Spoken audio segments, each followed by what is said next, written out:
Nole Nation. Welcome to episode number 5 of the Renegade Rundown. Boy, it's been a few days since I talked to you guys. Hopefully, you guys caught the post-game reaction over at the Voice of College Football FSU channel right here on YouTube. Me and Mark Rogers broke the game down right there with our immediate reaction. What a victory, guys. 45-24 over LSU in Orlando at Camping World Stadium. We were down there in Orlando with James Coleman and Chris Frazier, Spear Addicts. The 36 degrees tailgate, man, it was awesome. We ended up having almost 1,000 guys. I think maybe a little bit over 1,000 guys come through. P-Dub came through. Snoop Menace, the whole crew. It was really an amazing time. Getting back to the game on the field, wow. Keon Coleman, 3 touchdowns, 9 catches for 122 yards. The dude just put on a show. We've heard all off season about Mike Norvell and Alex Atkins having 8 guys that they're going to cycle through on the offensive line. That came to fruition in the game. We saw all 8 guys get used, and really kind of by the time the second half came along, Florida State kind of dominated that vaunted LSU offensive line, and the same thing on the offensive side of the ball for Florida State. Jordan Travis had a good pocket all night. Mekhi Wingo really kind of shut the run game down in the first half, but the Noles adjusted, made some changes, put Keandre Jones in there at center, brought Bless Harrison at tackle, started running a split back set, and all of a sudden the run game was alive. So really just an all-around great game for LSU, and apparently the Southern Miss coach saw some of that too, and Coach Hall made a comment leading up to the game this past week about a matchup they played back in 2021. Southern Miss takes a trip, I believe, to play Alabama in Tuscaloosa. And he said, compared to that team, if you're asking him, that he thinks this Florida State squad is even better than that 2021 Alabama team that Nick Saban took to the national championship. I figured I'd bring a Southern Miss guy on that experienced that. This guy is an absolute trip. You guys got to check his channel out at Official Sippy on Twitter. My guy Sippy right here from the Sippis Spirts Show. How's it going, man? Thanks for joining us. Man, thank you for having me on, man. It's always fun. I was telling you earlier, it's always fun for a Southern Miss fan, and I think for all small schools, when we get to play someone up in competition, maybe not for the game, but just the build-up, right? The build-up to play a big school, and we get to put ourselves in the spotlight a little bit because we know Florida State's going to be followed pretty heavily. And, man, the 2019, 2021, it seemed like every year that we play Alabama, they've been, Alabama, right? And Coach Hall's comments, though, regarding you guys with that LSU win, the way y'all did it, just flexed your muscle all over the swamp kittens. I mean, just went all over them. And it was awesome to see that. I live in Louisiana, and I get to hear it all around the water cooler at work, And it was just fun to hear all the different excuses, Now they're all jumping on me. Well, don't you can't say nothing. Florida State's got y'all next. What you think y'all gonna do? That kind of stuff. But with what Coach Hall said, I definitely think he's got a very valid point. I was at the game in Alabama. They had a loaded roster. But I look at this roster, and I said it on my show the other night. I look at this roster almost like and this will drop the draws too, man. The old LSU roster when Coach O stepped into place, and he had a loaded NFL, basically talented roster there at LSU when he stepped on campus. And it really reminds me of that, especially with Jordan Travis. We, as a Southern Miss fan, we look at this guy, he's better than Bryce Young. I don't think if people are shaking their head, I don't know why. This guy, he's just performing at a very high level, and there's no reason he shouldn't tomorrow, which is sad for me to say that. But there's no reason he shouldn't. And the 3 touchdown wide receiver you guys got, we're going to talk about that. We don't talk about that right now. But no, with Coach Hall's comments, man, very valid in my opinion. Some of the Southern Miss fans were disagreeing. Don't bring that up. Just don't talk about it. But they're not talking about what he said and, his opinion. They're just saying don't talk about us getting clobbered by Alabama. Hey, man, I get it. People are kind of hesitant. You've been scorned in the past. You think you're back. So people aren't. they aren't ready to go out there and make those bold proclamations. But man, people were calling me crazy 2 years ago when we made that 5-game run and Jordan Travis really took over the starting role. That quarterback for Florida State, I was comparing his play to Bryce Young back then. I thought they looked extremely alike. The way they both ran around in the backfield more to extend the play and look downfield rather than just to go ahead and take off and run. Super similar players. And I'm not going to say he's the better player than Bryce Young right now, but with the right season this year, you very much could see, him take home that Heisman hardware and have his case for being one of the greatest college quarterbacks of all time. He's only a few quarterbacks, I believe, or not a few quarterbacks, a few touchdowns away from being the second most touchdowns in quarterback history at Florida State, and well within reach of being the all-time touchdown leader here at Florida State before he leaves. So what Jordan Travis has done for this offense the past 2 years, and now that he has the full complement of weapons around him, there's no doubt that this team has a chance to be better than that 2021 Alabama team. For the pure fact of that team didn't end up winning the whole thing. It was Georgia at the end of the day who won that championship, and this Florida State team very much has the chance to end up, a champion. Yeah, I'm sorry. I jumped out. Somebody was calling this dog on the phone. I'm sorry about that. What I was going to say is I feel like this Florida State team is different than what we've seen in the past. Last season, I wanted to bring this up too. I know I'm on your show, but I wanted to bring this up real quick. Last season, as a Southern Miss fan, all we heard going into the season was Tyler Van Dyke. I know I'm on the Florida State. I better watch it. But that's all I heard, man, going into last season. Oh, he's on the Heisman list. He's this, that, and other. And we got to face him. And, boy, he was the farthest thing, in my opinion, from a Heisman contender, especially when our freshman quarterback at the time, Zach Wilkie, was able to come in and pretty much match his stats. I'll just say it like that. I know the touchdowns weren't that for our guy, but they pretty much matched the stats. This year, I believe it's different. The feel is different. Jordan Travis, we already seen what the guy can do against a team that's not far from Hattiesburg, right there in Baton Rouge. That's kind of where we're at. We still got Frank Gore Jr. I'm sure that's all that we can say, but we're real high on Frank. We think that, hey, if we can cause teams to just focus on Frank, maybe we can open up this and that. That's kind of where we're at now since we've had Frank so long. Because Frank, we always say Frank's going to get his. Frank Gore Jr. is going to get his. But he only had about 30 yards total against Alcorn State, but he had the 2 touchdowns. So he's like one of those role players.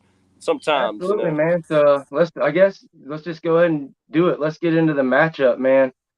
You said it, Frank Gore Jr. I watched a lot of y'all's game. I watched y'all's highlights 2 or 3 different times, a couple different packages people put together, and he really stuck out on the field. I think he could play, FBS level, Power 5 level, whatever you want to call it, no doubt, and fit in with plenty of schools around the country. He's really good. He hits the right holes and everything else. And like you said, if we get too concentrated on him, you'll have another back. If you want to tell us a little bit about him, his name's Mims, and he might be a wide receiver, maybe a slot, kind of one of those dual threat guys. But he was all over the field and making plays for y'all. What do we have to look out for with Mims? Yeah. See, Ty Mims is the guy we don't want no one to know about. See, Ty Mims is the guy that comes in a lot after Gore. He's kind of what we use, in the super back role. Now, he's not in the super back position. I don't know if y'all dove into that. Sometimes we'll put Frank Gore Jr. in the quarterback role with another running back there. Looks like a wildcat, but we just call it the super back because Frank Gore, he will throw that ball. He's very good at throwing that football, which is it looks odd, but he can get the ball there. But Ty Mims, he's kind of a newer face on the team. Very flashy. He's a little smaller than Frank as far as weight. I'll say this: Ty Mims wants to beat you with moves. Frank's a smaller guy, but Frank's mind's like his daddy. He wants to run through you. So it's nice to have a guy like Ty Mims that'll kind of relieve him. Now, Dreek Clark, the Memphis transfer, he's been making waves. He was our leading rusher last week, but don't look into that too much. He's actually listed as a third-string guy. But they sometimes they'll say he's this guy or this guy for the backup role. What's going on there is we have an injury with Kenyon Clay. Now, he was cleared last week, got to play maybe 1 or 2 snaps. He should be good to go this week. He's a 6-foot guy, over 200-something pounds. He's a thumper that usually comes in after Gore. And that's kind of why you were seeing Ty Mims a lot. He is a wide receiver, listed as a wide receiver, Ty Mims is.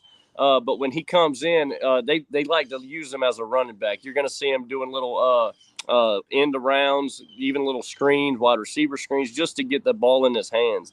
Now, with Kenyon Clay, there's not a lot of tape on this guy because, he's battling injuries. He was a freshman last year. But I'm telling you, that kid's going to be something after Frank leaves, just with his size alone and his speed. But hoping we'll get to see him, especially with him being a bigger body back, going against a bigger defense that we faced in a long time. So hopefully we can keep Frank on his 2 feet, Yeah, it's always nice to have multiple backs back there. You can have the bigger guy wear him down and hit him with the change of pace right when they right when they think they got that one figured out. But I'm sorry about that. Somebody calling you again? Yeah, I'm gonna have to you jump might have to off. back out. We'll let him back out and get back in. But yeah, man, those backs for them are unreal. They really do have 2 or 3 guys back there that if Florida State is not careful, will get loose on you. They've also got a freshman quarterback back there. I believe he's a freshman. You'll have to fill us in. I believe his name is Wild. He was hitting his guys. So when he had time, he was really making Alcorn State pay, their FCS program. But at the same time, I don't care if you're playing against air. We've seen it at Florida State with guys wide open and not making connections. But he seems like he's really the point guard out there getting the ball to where it needs to go, whether it's Mims or are there any wide receivers he has a really good connection with, etc. Yeah, we got Billy the Kid. He came from Clemson. He transferred in from Clemson. He was a walk-on over there. He played in a little bit in one game, not too much though. He didn't record a whole lot of stats. Had him a touchdown, I believe, something like that. Transferred over to Southern Miss. He had been recruited previously from Coach Hall when he was at Memphis, and then along, when he hit the portal at Southern Miss. But he might be a junior, maybe sophomore, something like that. And as far as wide receiver, Billy looks good. Okay, Billy's finally got us a quarterback at Southern Miss. We're confident to say we have a quarterback, and we're still not figuring it out. We have a quarterback.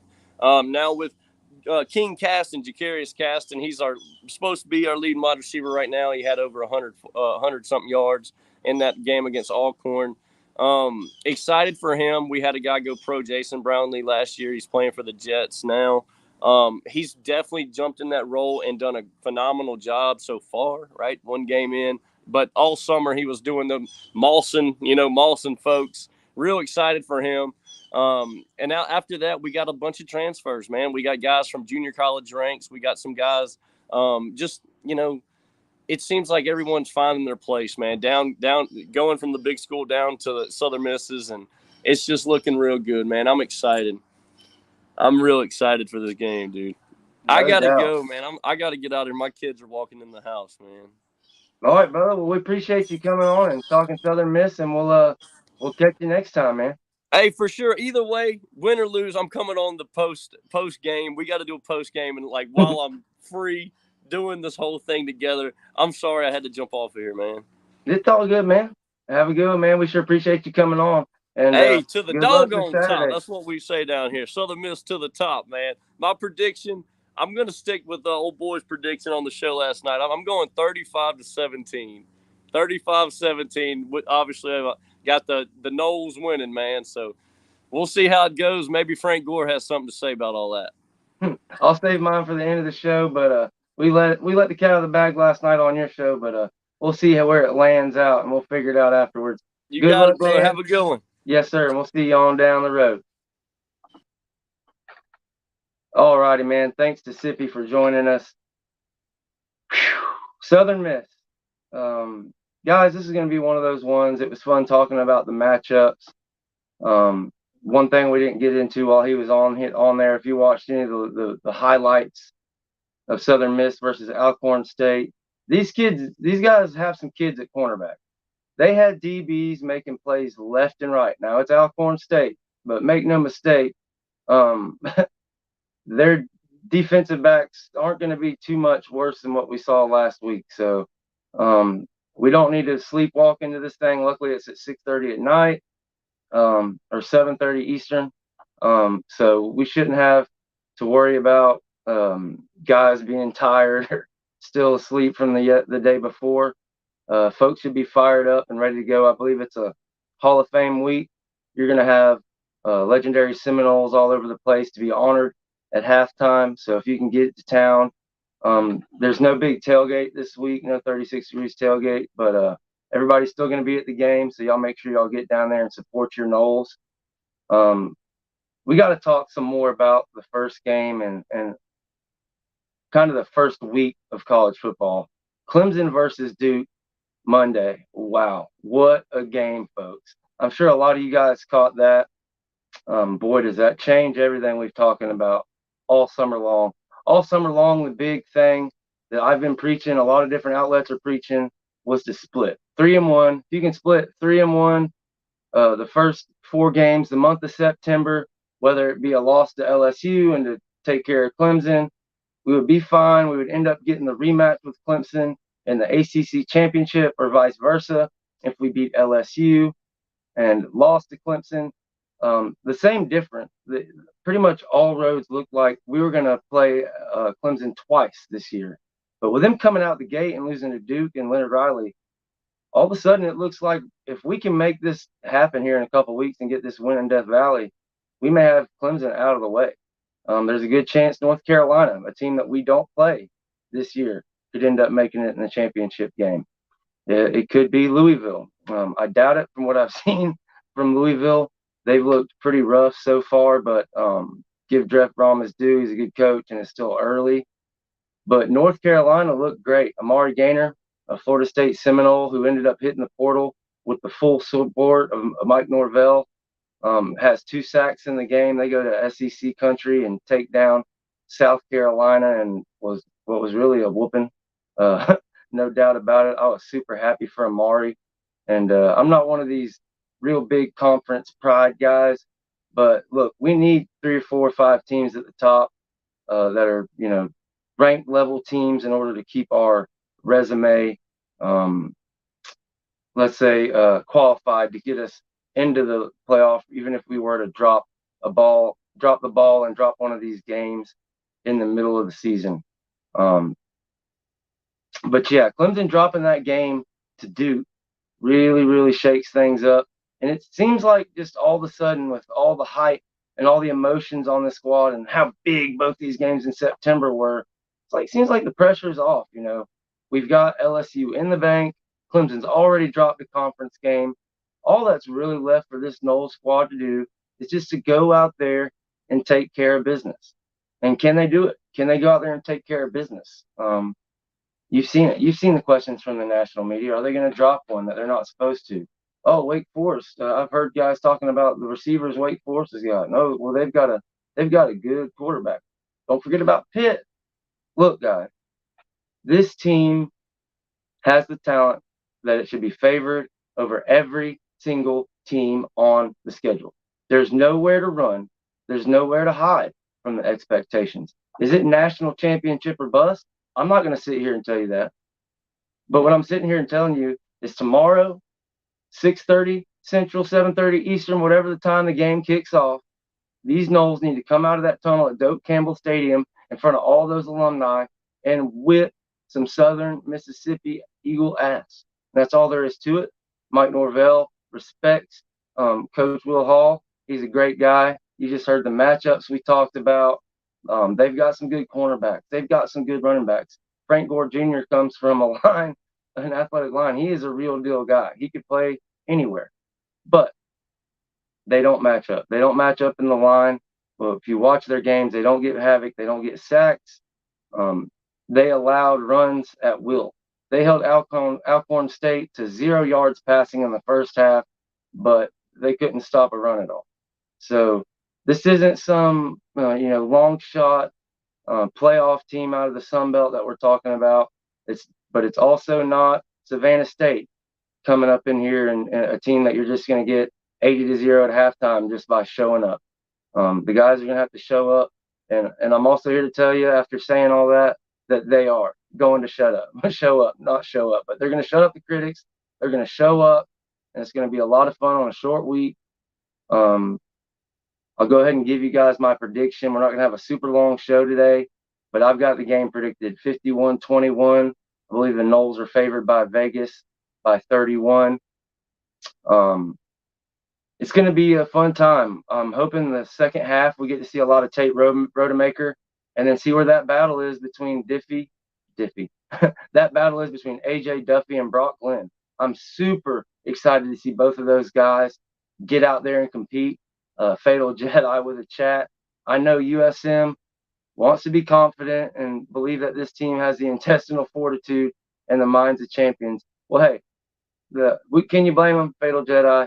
Gotta love it. Gotta respect it. You're talking about a guy who went to college with Mike Norvell and was on his staff at Memphis. So yeah, for sure, these guys are going to show up. They're not going to roll over. So if we show up sleepwalking, the first half could be interesting. So the team needs to show up and be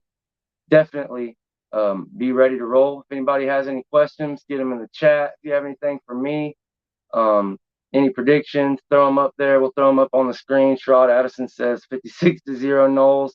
I'd love to see it, man. Look, I'd love to see a shutout as much as everybody. Get one of those spiked baseballs over there to Link Jarrett. Start that tradition off. That would be an amazing thing. But it's going to be tough. If you watch their offense, they have some offensive guys that can score the ball. So it's going to be really on the young players, the true freshmen, the true sophomores that come in the second half to see if they're going to be able to hold that shutout together. But that sure would be nice, Sherrod. I sure hope we get to see it. Keep those questions, comments rolling in. Thank you guys for joining us here at the Renegade Report, Renegade Rundown number 5, Southern Miss Week. Man, it's just such a great time to be in Knoll. It's pretty funny, all the trolls getting off online. We've got a lot of talk about Mr. Jordan Travis, our Heisman candidate, being 23 years old and in his 6th year. And I just think it's so funny. Coming from Florida people, it's like, man, look in the mirror.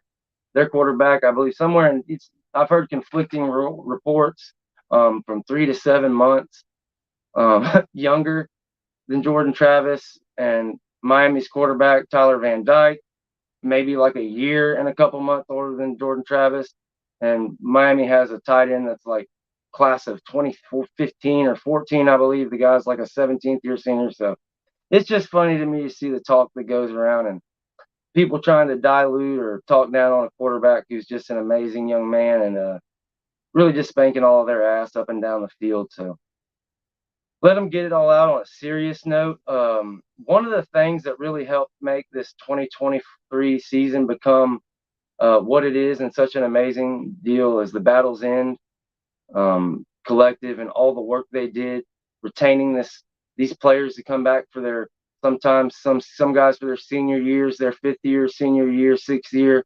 In the case of Jordan Travis, it was a big accomplishment. And the first goal they set out to do was retainment before they even looked and adding, attracting newer recruits or transfers, et cetera, et cetera. It was all about retaining and keeping this thing together.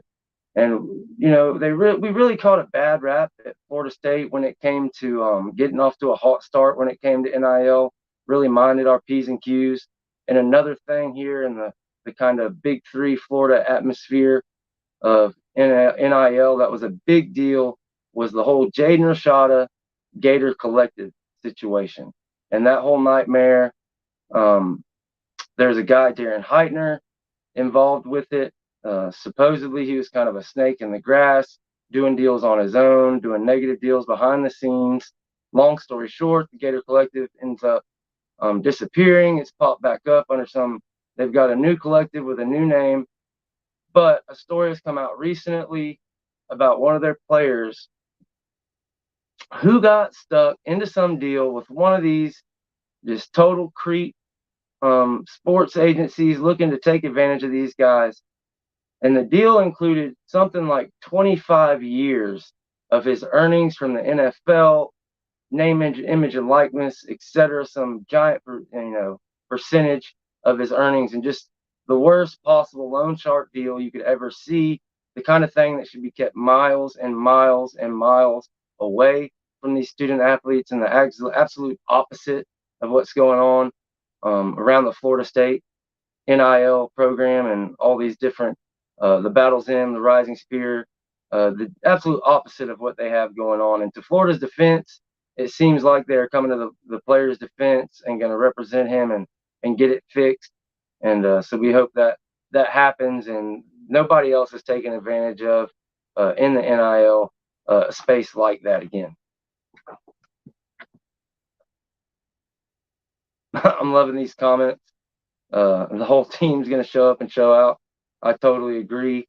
I'm really excited to see the young defensive backs. I'm excited to see Edwin Joseph out there. I'm excited to see Conrad Hussey really get some time out there. Kendarius Jones get out there at cornerback. We've got a lot of young kids that had great camps and just didn't get to get on the field a bunch. We saw them get in right there at the end and give up the touchdown with a minute left against LSU. So I'd like to see them come out there and be able to redeem themselves. While I've got some people in here, I almost forgot about it. I almost left you guys hanging. Recruiting. I'm going to say it for you guys again. Recruiting. It hasn't stopped, guys. As exciting as the game was, we got to think about what was going on while LSU was getting their ass whooped on the field. There was a stand slap full of top-notch recruits. I'm talking about like the number 2 recruit in the entire nation, the number 1 receiver, Jeremiah Smith. I'm talking about big-time 5-star athletes. I'm talking about an offensive tackle that goes on 3, Jordan Seaton, who a lot of guys thought that Florida State had no chance with, and he goes out there and pretty much calls us his leader. A guy that he gets crazy praise. Some people that see him say he's the best tackle they've seen in years and years in this process. And let me tell you something. They're going to be right back for this game against Southern Mississippi. Who's going to be next? Who's going to be the next guy to commit for the Florida State Seminoles? I've been saying for a long time, and if you guys were paying attention when KJ Bolden signed, I thought it was pretty much a cinch that once Bolden signed, Jeremiah Smith is going to be a Florida State Seminole. Okay, he's been on campus 8 or 9 times. If you add in the LSU game, make it 10. And there's rumors that he might be on campus again for the Southern Mississippi game. We're going to see how that goes if he shows up. But regardless, guys, before October's over, you heard it here first. This isn't any inside information from him or his family or anything like that. This is a prediction from George at the Renegade Report. Jeremiah Smith will end up in the Florida State Seminoles class before it's over. Some other guys to look forward to. LJ McCray. He's a guy that's kind of been up in the air, back and forth, leaned this way, leaned that way. But I like where the Seminoles sit, and it would not surprise me to see him commit before the month of October is over. But what I say to start this up, who's going to be next? Who's going to be that next guy to commit? One commit who just got a crystal ball prediction from Steve Wiltfong, who we all know is like 98.9% accurate, and he doesn't put his crystal balls in until a commitment is usually imminent, is going to be 4-star cornerback Jamari Howard. And he's a guy that Florida wants bad, Miami wants bad, and we want bad. And he is for lack of a term, a badass defensive back that I would love to have in our backfield. So watch out for him committing any moment. It may be October. It may be before. But he's another one to look out for. Booker Pickett Jr., we're still recruiting him. Don't forget about the guard out there, Jason Zandamela. We haven't forgot about him. He'll still be getting recruited as the season goes along. And make no doubt, Mike Norvell is going for the number 1 class in this cycle. He is not done.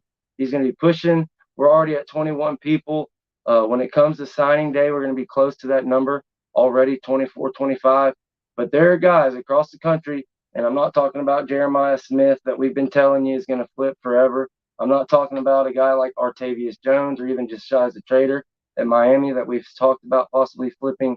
We're talking about big time, top 50, top 100 guys that the type of guys that are a giant, and I mean a giant surprise on signing day, the kind of guys that Jimbo used to pull off when he was in town.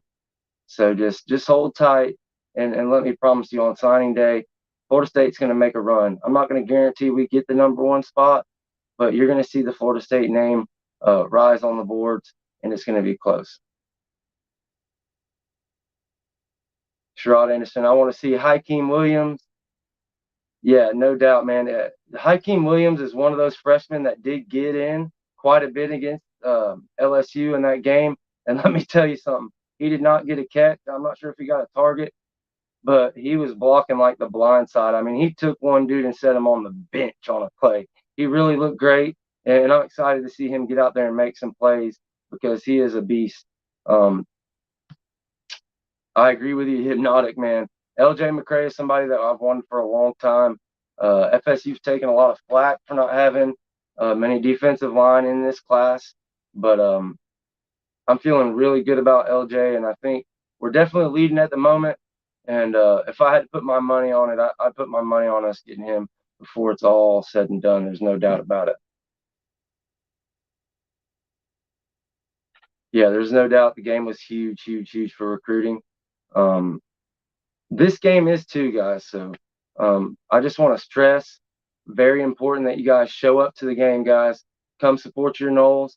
Again, it's going to be a Hall of Fame night. So just show up, man. Be out there on the concourse. Walk around with your kids. Have the full experience. Show them around Doak Campbell Stadium. And you never know who you're going to walk into. You might see Snoop Menace. You might see Peter Ward, or better known as P-Dub. So just come in town and support your Noles. Again, inside Doak Campbell at 6:30 Central, 7:30 Eastern. We take on the Southern Mississippi Eagles. We're favored by 31. I've got us winning 51-21 Noles. And before we get out of here, I'll get into some key matchups and some things that I really want to see out of the game coming up tomorrow night. And some things, I guess, just some signs of a program that is on decline and the opposite of what everybody's talking about with these negative narratives about not developing players, et cetera, et cetera. As I said earlier, this Southern Miss team really prides their running game. These guys have Frank Gore, another guy you heard him talk about, Ty Mims, and these are guys that could play. I'm not going to say they would start at Florida State or be in R2 deep, but these guys would probably be, if you put them at Syracuse right now, they could probably take over their 1 and 2 spot. There's no doubt about it. So I want to see our reserve defensive line get in there and continue to stop the run. Okay, we all know our starting unit is going to get the job done and stop the run, stop the pass. I don't have really many questions. Okay, it's really going to be about protecting guys like Fabian Lovett.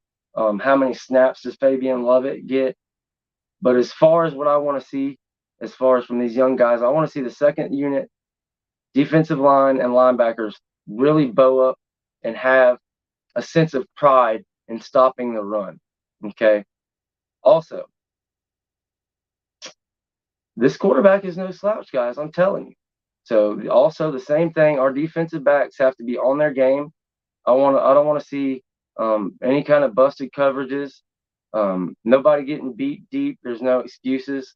They're really creative. This is a guy that coached with Norvell. They have a similar philosophy on offense. So they will sneak backs out of the backfield on wheel routes, and they'll use the zone read and everything else. So just assignment sound play and just no big plays given up. I want to see a solid game played the whole way through. And on the other side with the Florida State offense, I almost said Jameis Winston. Jordan Travis is in a Heisman run, okay? When you're in a Heisman run, you don't get to take days off. You don't get to take weeks off. You've got to perform. So as much as Mike Norvell loves Coach Hall, and as much as you want to respect the guys, these guys are going to have to go out there and put up some points. One of the biggest things, I guess, if you could have any kind of critique of week one, it'd be that Florida State started slow in the first half of the LSU game. So, guys, let's come out in the first half. Let's get Jordan Travis to spread the ball around and put this thing out of question early. I want to see about 35 points, maybe 42 points in the first half, and then roll out in the second half. I had the comment up there a minute ago, somebody saying how they wanted to see Tate, how they wanted to see Duffy, and they wanted to see Brock Glenn. I totally agree 100%. I cannot wait to see the three backup quarterbacks compete, guys. I don't think you guys realize how lucky we are or how amazing it is to have three competent quarterbacks back there battling for that backup role, developing, knowing that we're going to have an experienced guy in 2024 and that this is a real program rolling through. I'd love to see who you guys think down in the comments is going to win that competition. Who's going to be the first quarterback that we see get into the game? I'm pretty confident it's going to be Rodemaker. That's going to be that first guy off of the bench. But after that, it's Duffy or is it Glenn? Is it Duffy or is it Glenn? You had people, certain sites talking about Duffy's going to transfer out of here. The first chance he gets, it's over with. Brock Glenn has done passed him up in the competition. And then you talk to different insiders. You talk to guys like my guy Chris Frazier, and he loves what A.J. Duffy's doing. He thinks that, I'm not going to put words in his mouth, but suffice to say, Duffy had a great spring and a great fall camp. So I'm really, really interested to see what it looks like when we get these guys out there with live bullets flying, if you will, be it Southern Miss or Boston College next week. It doesn't really matter. Guys, make sure you get your questions in here on YouTube. Comment your questions. We'll get them answered. We're going to go here for a little bit longer, keep the conversation going. I appreciate everybody for joining us. Make sure you subscribe to the channel, the Renegade Report, right here. You can follow me on Twitter at Renegade Report 1. What we like to do here, man, we're all about Florida State football and recruiting, man. Faith, family, and football. We love it. We're not exactly a G-rated show, but we try not to get too ridiculous with it. And we're just really excited for this Florida State football season and to get this thing going, guys. It's going to be a great game at Southern Mississippi.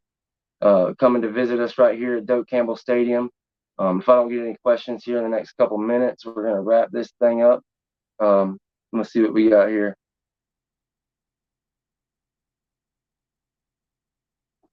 Doesn't look like we got any more questions.